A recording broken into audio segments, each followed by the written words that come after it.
നമസ്കാരം, കൊട്ടാരക്കര മീഡിയയിലേക്ക് സ്വാഗതം. പ്രധാന വാർത്തകൾ. കെ.ബി. ഗണേഷ് കുമാറും രാമചന്ദ്രൻ കടന്നപ്പള്ളിയും പുതിയ മന്ത്രിമാരാകും. ഇ.പി. ജയരാജൻ. രക്തദാഹിയായ സൈക്കോപാത്ത് മുഖ്യമന്ത്രിക്കെതിരെ കെ. സുധാകരൻ. വിട്ടുകൊടുക്കാൻ കോടതി പറഞ്ഞു. റോബിൻ ബസ് വീണ്ടും റോഡിലേക്ക്. ഉമ്മൻചാണ്ടിക്കെതിരെ ഗൂഢാലോചനയിലെ പ്രധാന പങ്കാളി ഗണേഷിനെ മന്ത്രിയാക്കരുത്, സത്യപ്രതിജ്ഞ ബഹിഷ്കരിക്കുമെന്ന് വി.ഡി. സതീശൻ. വാർത്തകൾ വിശദമായി. മുൻധാരണ പ്രകാരം മന്ത്രിസഭ പുനഃസംഘടനയിലൂടെ കെ.ബി. ഗണേഷ് കുമാറും രാമചന്ദ്രൻ കടന്നപ്പള്ളിയും പുതിയ മന്ത്രിമാരാകുമെന്ന് LDF കൺവീനർ ഇ.പി. ജയരാജൻ. 4 കക്ഷികൾക്ക് 2.5 വർഷം വീതം മന്ത്രിസ്ഥാനം നൽകാനുള്ള തീരുമാനം നേരത്തെ LDF യോഗം അംഗീകരിച്ചതാണ്. പുതിയ 2 മന്ത്രിമാർ ഈ മാസം 29-ന് വൈകിട്ട് സത്യപ്രതിജ്ഞ ചെയ്യുമെന്നും ഇ.പി. ജയരാജൻ വാർത്താസമ്മേളനത്തിൽ പറഞ്ഞു. നിലവിലെ മന്ത്രിമാരായിരുന്ന ആന്റണി രാജുവും അഹമ്മദ് ദേവർകോവിലും മുഖ്യമന്ത്രിക്ക് രാജിക്കത്ത് കൈമാറി. മറ്റു കാര്യങ്ങൾ മുഖ്യമന്ത്രി തീരുമാനിക്കുമെന്ന് ഇ.പി. ജയരാജൻ കൂട്ടിച്ചേർത്തു. പുതിയ മന്ത്രിമാരുടെ വകുപ്പുകൾ തീരുമാനിക്കേണ്ടത് മുഖ്യമന്ത്രിയാണ്. മറ്റു മന്ത്രിമാരുടെ വകുപ്പുകൾ സംബന്ധിച്ച് ഒരു ചർച്ചയും നടന്നിട്ടില്ല. ആരും പറഞ്ഞിട്ടല്ല 2 മന്ത്രിമാർ രാജിക്കത്ത് മുഖ്യമന്ത്രിക്ക് കൈമാറിയതെന്നും ഇ.പി. ജയരാജൻ കൂട്ടിച്ചേർത്തു. മുഖ്യമന്ത്രി പിണറായി വിജയനെതിരെ കടുത്ത വിമർശനവുമായി KPCC അധ്യക്ഷൻ കെ. സുധാകരൻ. കേരളം ഭരിക്കുന്നത് സൈക്കോപാത്തായ മുഖ്യമന്ത്രി പിണറായി വിജയന് കൊലയാളിയുടെ മനസ്സാണെന്നും വിമർശനം. സംസ്ഥാനത്ത് 2 DGPമാർ CPIM സംസ്ഥാന കമ്മിറ്റി അംഗം പി. ശശി ആക്ടിംഗ് DGP ആണെന്നും കെ. സുധാകരൻ വെളിപ്പെടുത്തി.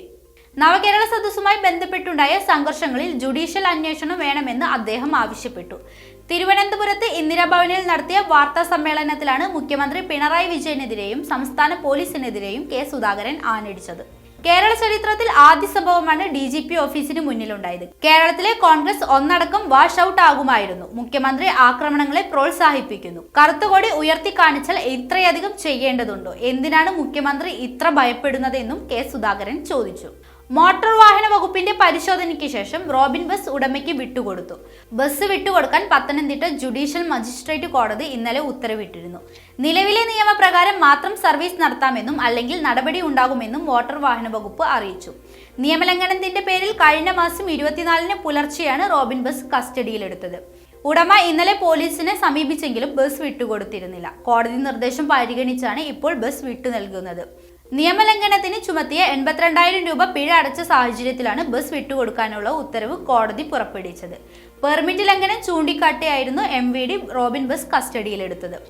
ബസ് പോലീസ് കസ്റ്റഡിയിൽ സൂക്ഷിച്ചാൽ വെയിലും മഴയുമേറ്റ് വാഹനം കേടാകുമെന്ന വാദം പരിഗണിച്ചാണ് ബസ് വിട്ടുകൊടുക്കാൻ കോടതി ഉത്തരവിട്ടത്. പിഴ ഒടുക്കിയാൽ ബസ് വിട്ടു നൽകണമെന്ന് ഹൈക്കോടതി നേരത്തെ ഉത്തരവിട്ടിരുന്നു. മുൻ മുഖ്യമന്ത്രി ഉമ്മൻചാണ്ടിയെ അപകീർത്തിപ്പെടുത്തിയതിൽ പ്രധാന പങ്കുള്ള കെ.ബി. ഗണേഷ് കുമാറിനെ മന്ത്രിസഭയിൽ ഉൾപ്പെടുത്തുന്നതിനെതിരെ പ്രതിപക്ഷ നേതാവ് വി.ഡി. സതീശൻ.